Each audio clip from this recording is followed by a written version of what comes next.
동그라미 2번에 이제 여기 이행지체는 배웠고 이행불능을 배워. 이행불능. 그래서 여러분들 거기에 밑에 이행불능이 나오지? 밑에 2번 이행불능으로 인한 법정 해제권의 발생 나오나요? 거기다가 밑에 왼쪽에다 그림을 그려봐. 이행불능 왼쪽에다가.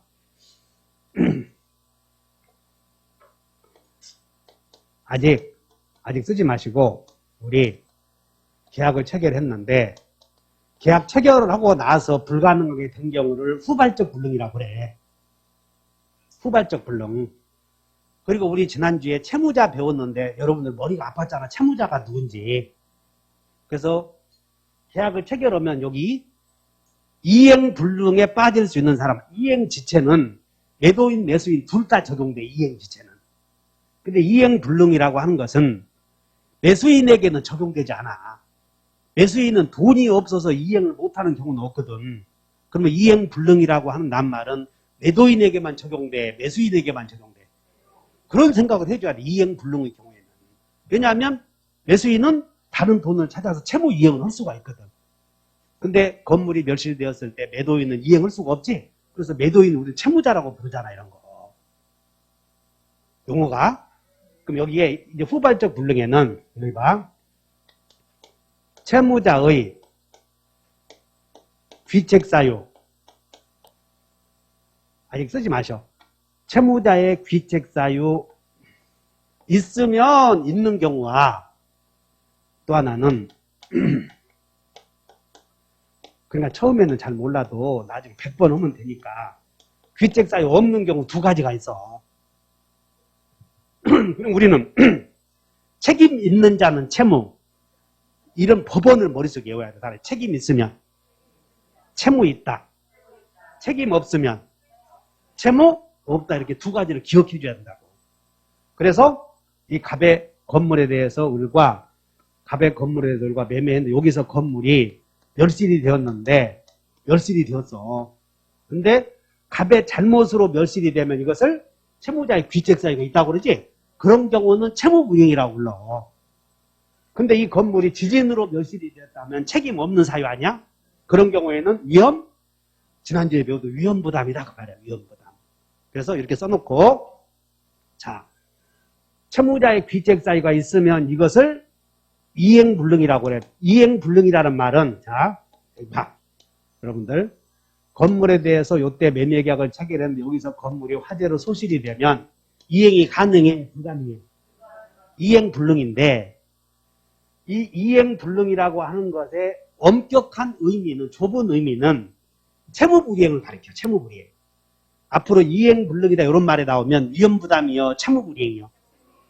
채무불이행이구나 이렇게 생각을 해줘야 돼. 채무불이행 중에 이걸 이행불능이라고 그래. 그러니까 후발불능이다 이런 말에 나오면 채무자의 귀책사유가 있으면 이것을 써놓으면 채무 불이행 중에 뭘로 해결하고 이행불능 이렇게.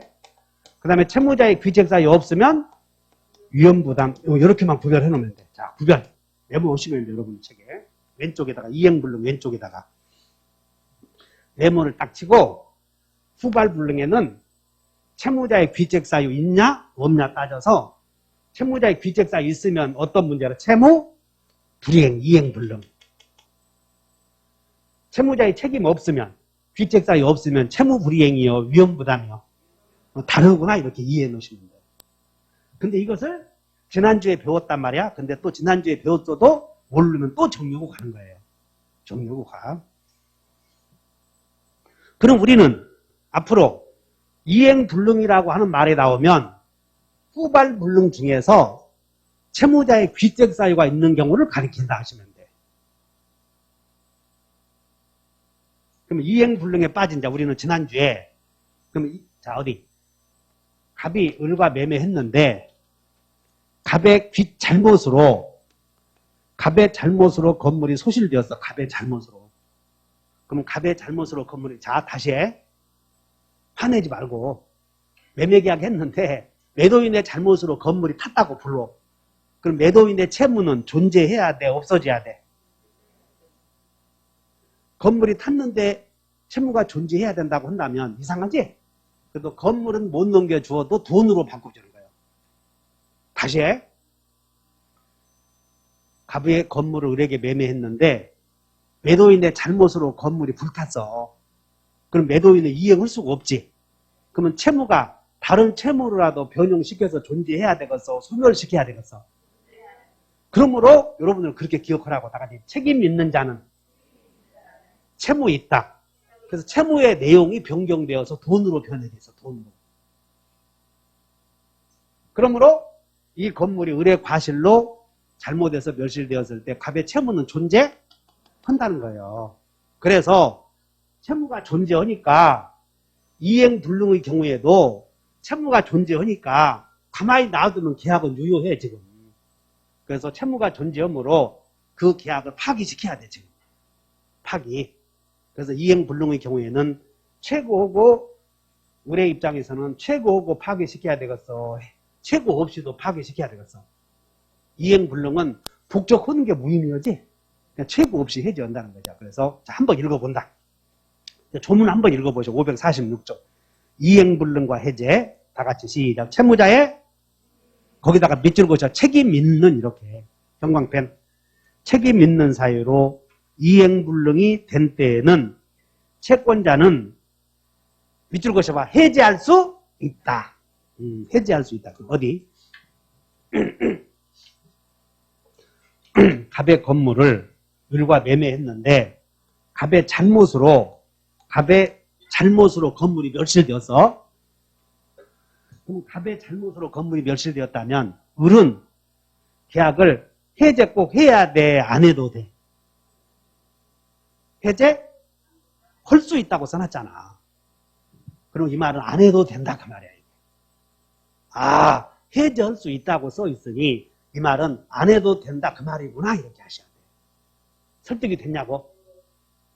그러면 지금부터 여러분들이 이제 이행불능을 또 공부하는 거예요. 이행불능에다가 여러분들 양가로 2번에 한번 봐. 오른쪽에 가서 이행불능으로 인한 해제권과 손해배상 청구권은 채무자에게 무슨 사유가 있어야 돼? 귀책 사유가 있는 경우만 인정된다. 그 다음에 이행 자체가 불가능하므로 최고가 필요 없다. 그러면 이제 여기다가 여러분들 그 409페이지 맨 밑에다가 오른쪽 날개에다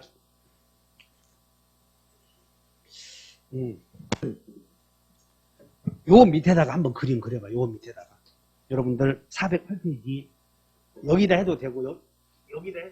여기다 해라. 여기다. 이행불능의 효력을 공부하는 거예요. 무슨 불능의 효력을?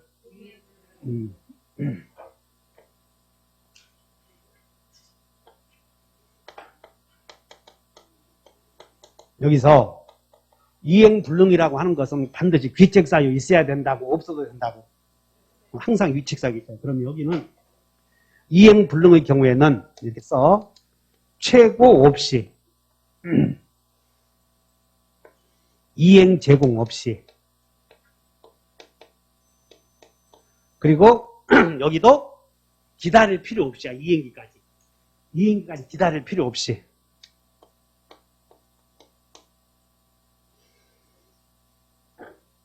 기다릴 필요 없이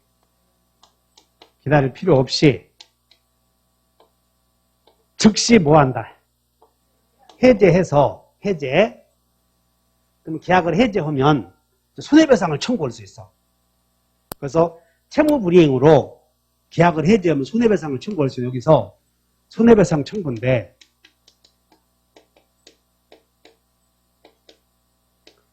여러분들이 손해배상액만 나오면 또 이제 자꾸 이제 애워질 거라고. 손해배상액에 대해서는 신뢰이익이 있고 이행이익이 있다고 한번 들어보셨지? 근데 이제 자꾸 생각을 해봐. 무효이면 무슨 이익? 신뢰이익. 또 생각 잊어버렸다고. 유효이면 무슨 이익? 이행이익. 자, 안 써도 돼.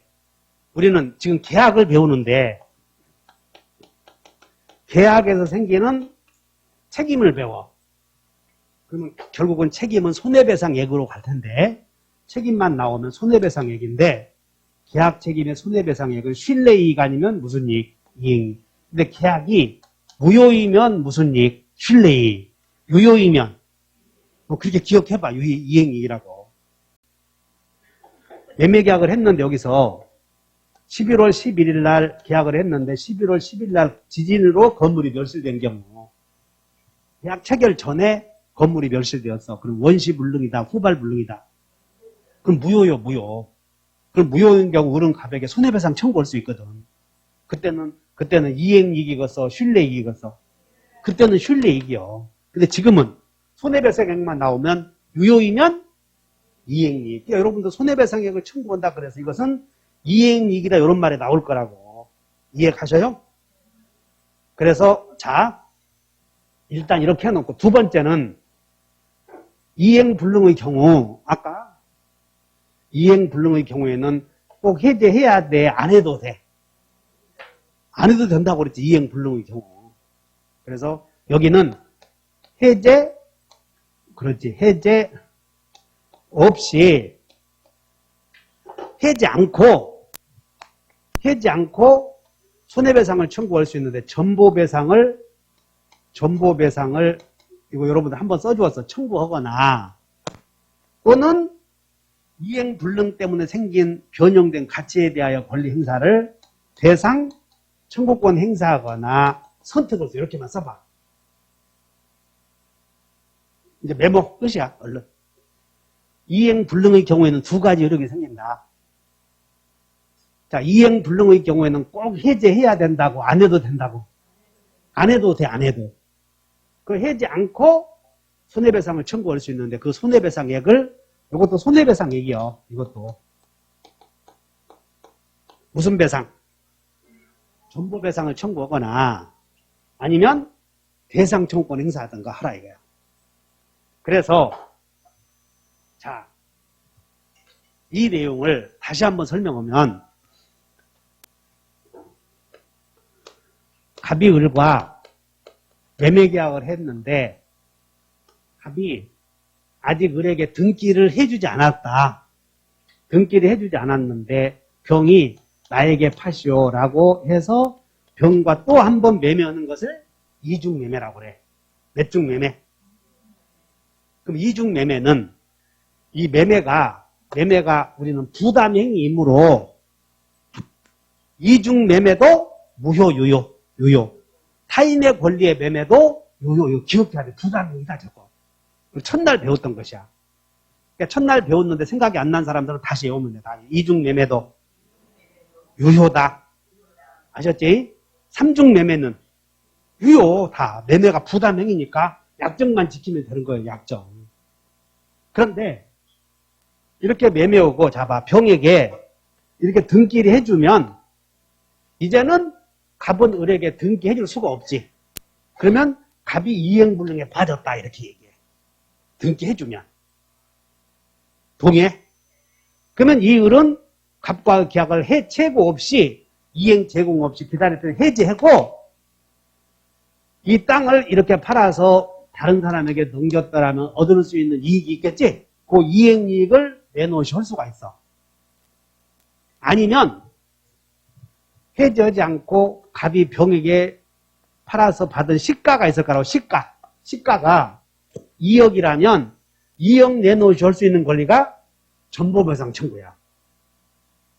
아니면 시가가 2억인데 갑이 능력이 탁월해서 시가는 2억인데 5억 받은 경우 있어.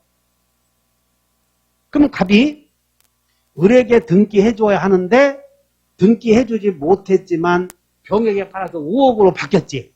그럼 그 돈 내놓으실 수 있는 권리가 대상 청구권 선택할 수 있어. 따라서 여러분들이 이행불능의 경우 해제하려거든. 지금 배우잖아. 해제하려거든. 따라서 없이 요거 외워놓으면 돼. 최고 없이 이행 제공 없이 기다릴 필요 없이 해제했다. 여기까지 나오는 거야 이게. 자, 끝이야. 그거 한번 읽어보면